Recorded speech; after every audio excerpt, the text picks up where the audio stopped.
actually the best piece of advice that I was ever given was in a moment where I was earlier in career, and I'm just going to pass it on. It's not mine, but I'm going to pass it on in the spirit of paying it forward.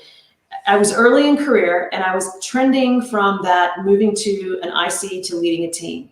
And when you are at that point in your career, and as you continue to advance into different leadership roles in your career, you almost have to recontract with yourself about how you get work done. And the piece of it, and what I mean by that is, the piece of advice I got was, every time you jump in to fix a problem when you should let your team do it, you are taking away someone's opportunity to learn to be you.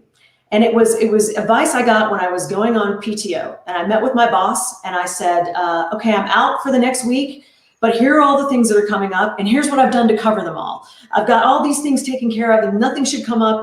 And there was a pause in the conversation. And Paul, my boss at the moment, said, Kelly, you realize that whoever's backing you up next week has an opportunity to learn to be the leader of this organization if you allow them to do these things. So in your desire to take care of things, you've basically hamstringed their ability to learn these things. And it was powerful advice, and I kept it with me. And those of us that tend to not want to send out a lot of action items to others often feel like we can just do all these things our own. So I guess the advice in summary is, make sure as you're progressing in your career, you're thinking about the others. You're thinking about the others that are on your team and with you. And how do you create opportunities for your team to learn to be you, and for others to become uncomfortable in some of the jobs? Don't allow yourself to overwork and do the work that you should allow others to do out of a weird sense of ego or I have to be involved in it.